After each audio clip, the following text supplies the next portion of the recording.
नमस्कार मैत्रिणींनो, स्वागत आहे तुमचं पुन्हा एकदा आपल्या नवीन व्हिडिओमध्ये। मैत्रिणींनो, आज मी तुम्हाला ना मिक्सरचा वापर ना विस्करचा वापर आणि नाही घुसळायचं अशा पद्धतीत मी तुम्हाला तूप बनवून दाखवणार आहे आणि मावा बर्फी सुद्धा बनवून दाखवणार आहे। त्यामुळे हा व्हिडिओ तुम्ही शेवटपर्यंत नक्की बघा, खूप इंटरेस्टिंग व्हिडिओ आहे। चला तर मग आपण व्हिडिओला आता सुरुवात करूया। सगळ्यात आधी इथे मी 15 दिवसांची माझी साय घेतली आहे। ही गाईची साय आहे, गाईच्या दुधाची साय आहे आणि मी फ्रीजर मध्ये ठेवली होती। तर मैत्रिणींनो, साय नेहमी काढताना एक गोष्ट लक्षात ठेवा, जेव्हा पहिली साय तुम्ही काढता त्यावेळी तुम्हाला 1 ते 2 चमचे दही ऍड करायचं आहे आणि छान मिसळून घ्यायचं आहे। त्यानंतर जेव्हा कधी तुम्ही साय काढाल तेव्हा प्रत्येक वेळेस ते मिसळून घ्यायचं आहे। चला तर मग इथे मी आता हे माझा तुपाचा जो काही गोळा आहे साईचा, तर तो मी आता एका भांड्यामध्ये काढून घेतलेला आहे आणि थोडं गॅसवर मी ते मेल्ट करून घेते। बघू शकता अशा पद्धतीने। पण आता संपूर्ण मी या पद्धतीने मेल्ट करणार नाहीये। तुम्ही तूप काढण्याच्या 2 ते 3 तास आधी सुद्धा फ्रीजर मधनं हे तूप बाहेर काढून ठेवू शकता, जेणेकरून सहजरित्या ते मेल्ट होईल। आता मी इथे एक भांडं घेतलं आहे आणि त्या भांड्यामध्ये पाणी ठेवलं आणि त्याच्यामध्ये मी हे माझ्या साईचं जे काही भांडं आहे ते ठेवले, जेणेकरून आपली साय करपणार नाही। तसंही मी जे काही हे पातेलं घेतलं आहे तर ते मी जाड बुडाचंच घेतलेलं आहे, जेणेकरून साय करपणार नाही, म्हणून नेहमी जाड बुडाचंच भांडं घ्या। आता हे अशा पद्धतीने मी सगळी साय वितळवून घेते व्यवस्थित पद्धतीने, तुम्ही बघू शकता व्हिडिओमध्ये, जेणेकरून आणि हे जो काही पिवळट असा रंग जो तयार आलेला आहे, तर हे आपलं तूप आहे जे निघायला सुरुवात होते हळूहळू करून। त्यामुळे तूप छान आपल्याला मेल्ट करून घ्यायचा आहे आधी, कारण का तो फ्रीजरमध्ये ठेवलेला असतो, त्यामुळे तो बर्फाचा खडा असतो, त्यामुळे आपल्याला छान अगदी व्यवस्थित मेल्ट करून ठेवायचा आहे। तर आता मी इथे हळूहळू आपलं तूप वितळायला लागलेलं आहे। बघू शकता तुम्ही किती सुंदर पद्धतीने हे जे वरती पिवळसर कलर जो आलेला आहे तो तुपाचा कलर आहे आणि गाईचं तूप असल्यामुळे असं पिवळसर कलर येतो।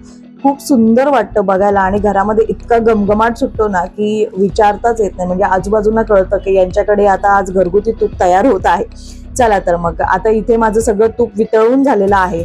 मी या भांड्यातून, आता हे काही गरम नाहीये माझं पातेलं, तर त्याच्यामुळे मी हातानेच व्यवस्थित ते उचलून साईडला करून घेते आणि बघू शकता किती छान असं आपलं, म्हणजे ही लोणी काढण्याची खूप सोपी पद्धत आहे, तुम्ही ही पद्धत नक्की वापरा। आता इथे मी एक पाण्याचा ग्लास घेते आहे, हे सगळं मी व्यवस्थित मिक्स करून घेते, जेणेकरून एकजीव होईल, गुठळ्या राहणार नाहीत याची आपल्याला काळजी घ्यायची आहे। ह्याच्यामध्ये गुठळ्या अजिबात राहता कामा नये, त्यामुळे व्यवस्थित हे हलवून घ्यायचं आहे। आणि हे आपण जसं लोणी वेगळं करतो ताकापासून, तर जेवढं हलवायला लागतं तेव्हा घुसळायला लागतं, तर तेवढी घुसळण्याची काहीही गरज नाही। हे नॉर्मल एवढं 5 मिनिटं फक्त असं शेक केल्यानंतर सुद्धा या गुठळ्या सगळ्या निघून जातात।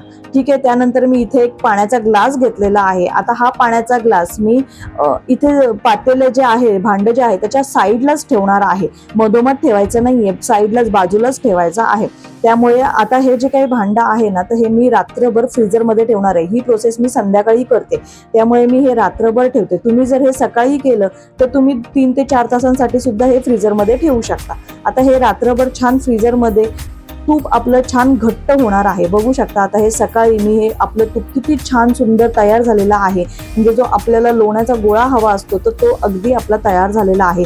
यामध्ये कुठलाही ना मी मिक्सर वापरलेला आहे किंवा काहीच वापरलेलं नाहीये, तुमच्या समोर प्रोसेस केले, एकदम सोपी पद्धत आहे लोणी काढण्याची। त्यानंतर आता हे साईडच्या कडा आहेत ते एका चाकूच्या सहाय्याने मोकळ्या करून घेऊ, जेणेकरून आपला जो हा पाण्याचा ग्लास आहे तो अगदी सहजरित्या यातून निघून जाईल। ठीक आहे, आता हा बघू शकता तुम्ही मी कशा पद्धतीने हलक्या हाताने आपल्याला ही प्रोसेस करायची आहे। त्यानंतर इथे एक खड्डा तयार होतो, बघू शकता तुम्ही, तर या खड्ड्यातून आपलं जे काही ताक आहे ते व्यवस्थितपणे बाहेर येईल। तर त्यासाठी आपल्याला काय करायचं, आणि इतकं सुंदर आपलं लोणी तयार झालेलं आहे ना, बघू शकता किती घट्ट आणि किती, म्हणजे आपण मिक्सरमधनं वगैरे जेव्हा काढतो तेव्हा बरंचसं आपलं साय जी आहे ती वाया जाते। या प्रोसेसमध्ये अजिबात काही वाया जात नाही, त्यामुळे ही प्रोसेस तुम्ही नक्की फॉलो करा। आता इथे मी थंड चिल्ड वॉटर घेतलेला आहे फ्रीज मधलं आणि एक 3 ते 4 पाण्याने मी हे छान वॉश करून घेणार आहे। बघू शकता तुम्ही व्हिडिओमध्ये, आणि हे जे काही पांढरं पाणी निघतं ते हे आपलं ताक आहे। आता साय लावताना आपण दही घातलं होतं, त्यामुळे ताक सुद्धा आपलं आंबट गोड असं खूप सुंदर चवीला होतं, त्यामुळे दही लावणं खूप गरजेचं आहे, याने चव खूप छान येते ताकाला। बघू शकता आता हे जोपर्यंत पांढरं पाणी निघतंय असं 3-4 वेळा मी हे छान स्वच्छ पाण्याने धुवून घेते।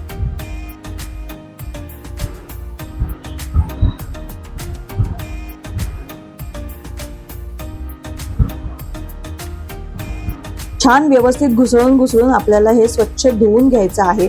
आणि लक्षात ठेवा, पाणी हे थंडच वापरायचं आहे, जेणेकरून आपलं जे काही लोण्याचा गोळा आहे तो घट्टच राहील.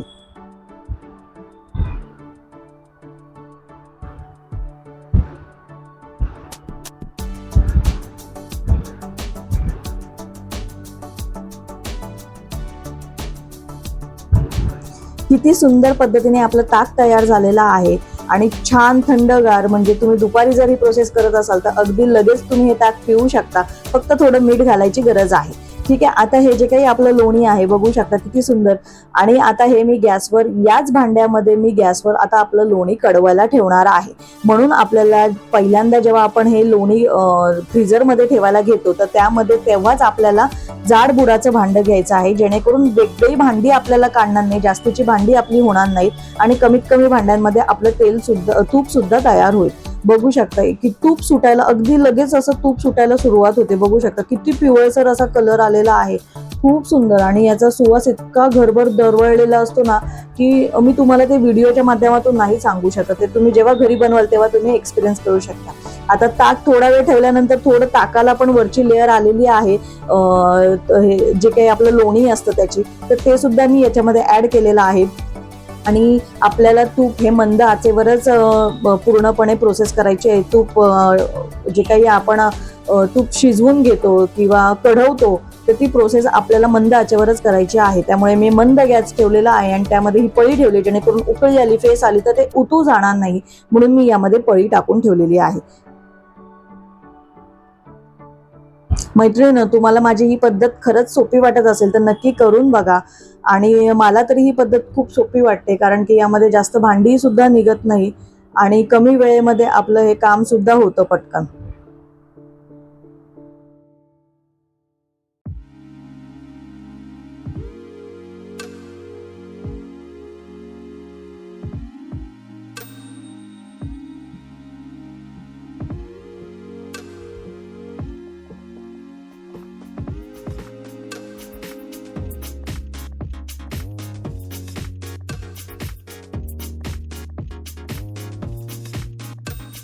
बघू शकता मैत्रिणींनो, आपल्या तुपाला आता छान असं फेस येऊ लागला आहे. आणि ही जी काही पांढरी बेरी, म्हणजे हा जो अजूनपर्यंत ही बेरी झालेली नाही, मावाच आहे, त्यामुळे मी ही थोडी साईडला काढून घेते. एक भांडं घेतलं आहे आणि चहा गाळणे घेतले आहे, तर त्याच्या सहाय्याने मी हे थोडी बेरी, मला जेवढी हवी आहे तेवढा मी मावा थोडा काढून घेते. पुढे जाऊन आपल्याला याची बर्फी बनवायची आहे, त्यासाठी मी आता हा मावा काढते. तुम्हाला हवा असेल तर तुम्ही काढू शकता किंवा ही स्टेप तुम्ही स्किप सुद्धा करू शकता, पण काढलेलं योग्य राहील. मावा तुम्ही कधीही कशातही वापरू शकता, त्याच्यामुळे नक्कीच काढून घ्या, जेणेकरून एका साईपासून, म्हणजे आपण एका साठवलेल्या साईपासून खूप आपल्याला काही काही पदार्थ तयार करता येतात. आता हे उरलेलं जे काही तूप होतं तर मी या पातेल्यामध्ये मिक्स करते आणि हे छान आता कडवून घेणार आहे.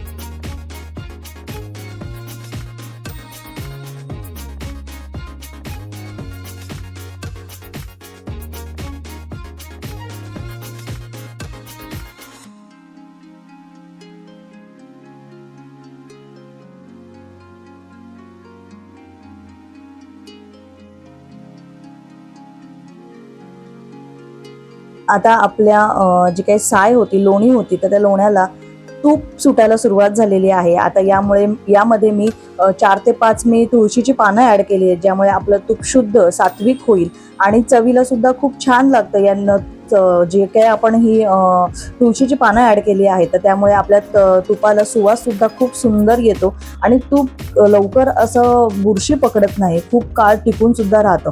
आणि तुम्हाला हे या स्टेजला आल्यानंतर तूप कंटिन्युअसली हलवत राहायचं आहे, कारण की बेरी जी आहे ती आपल्या भांड्याला चिटकू शकते, लागू शकते, तर त्यामुळे आपल्याला हे कंटिन्युअसली हलवत राहायचं आहे. हे बुडबुडे सतत येत राहतात आणि जोपर्यंत बेरीचा कलर हा ब्राउनिश, काळपट ब्राउनिश असा होत नाही तोपर्यंत आपल्याला हे तूप कडवून घ्यायचं आहे. काही लोक या स्टेजला आल्यानंतर गॅस बंद करतात आणि मग तुपाला त्यांच्या बुरशी येते किंवा व्हाईट स्पॉट असे येऊ लागतात, तर त्यामुळे ते नको येण्यासाठी आपल्याला हे पूर्ण कडवून घ्यायचं आहे. अजून जास्त आपल्याला करायचं आहे आणि नंतर मग तुम्ही गॅस आता बंद करू शकता.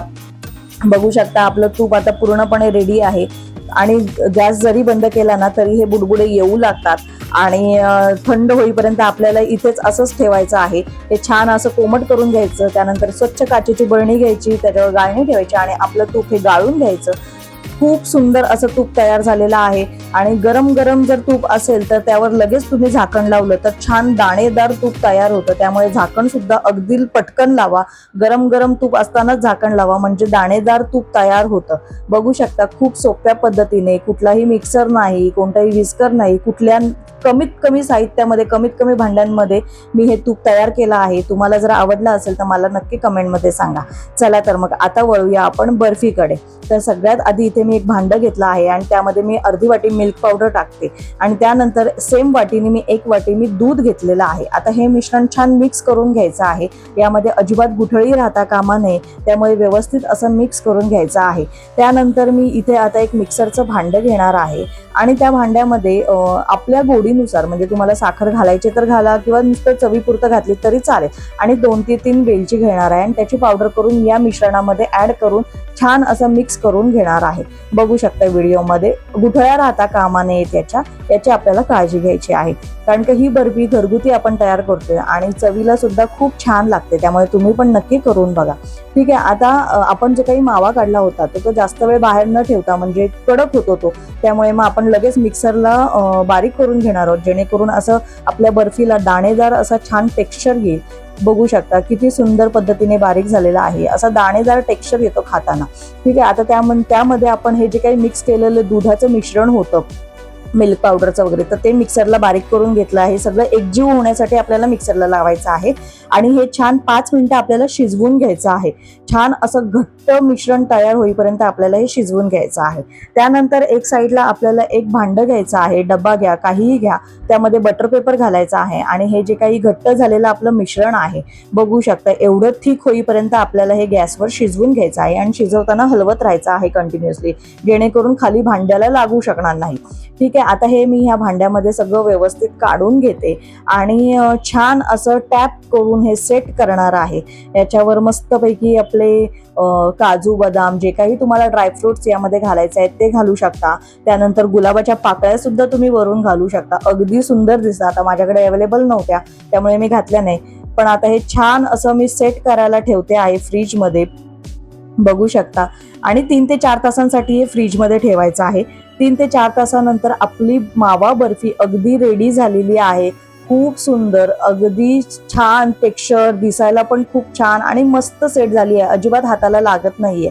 त्यामुळे 3 ते 4 तासांसाठी एकदम झाकण लावून डब्यामध्ये व्यवस्थित ते सेट करण्यासाठी ठेवा. त्यानंतर आता मी हे डब्यातून काढून घेते आणि तुम्हाला ज्या आकारामध्ये याचे शेप करायचे आहेत त्या आकारामध्ये तुम्ही हे कट करून घ्या. तर आता मी नॉर्मल आपला बर्फीचा शेप असतो स्क्वेअरमध्ये, तर त्या आकारामध्ये मी आता हे कट करून घेते नॉर्मल. बघू शकता तुम्ही अगदी इझिली कट होते. खूप स्मूथ अशी ही बर्फी तयार होते, जशी मार्केटमध्ये असते तशीच अगदी, पण घरगुती आहे त्यामुळे आपल्याला यावर विश्वास आहे. कुठलेही आर्टिफिशियल काहीही नाही, याच्यामध्ये केमिकल नाही, काही नाही. इतकी सोपी छान अशी बर्फी तयार झालेली आहे. आणि जे आपलं तूप तयार होतं, ज्यातून आपण बेरी काढलेली आहे, मावा काढलेला आहे, त्यातूनच ही तयार केलेली आहे. आणि आपण दरवेळेस ती बेरी फेकून देतो, तर फेकून देण्यापेक्षा आधीच जर काढली तर त्याच्यापासून असा सुंदर पदार्थ तयार होतो. तर मैत्रिणींनो, तुम्हाला माझी ही रेसिपी आवडली असेल तर नक्की लाईक, शेअर, सबस्क्राईब नक्की करा आणि अजून छान छान रेसिपीसाठी माझ्या चॅनलला सबस्क्राईब करायला विसरू नका. बाय.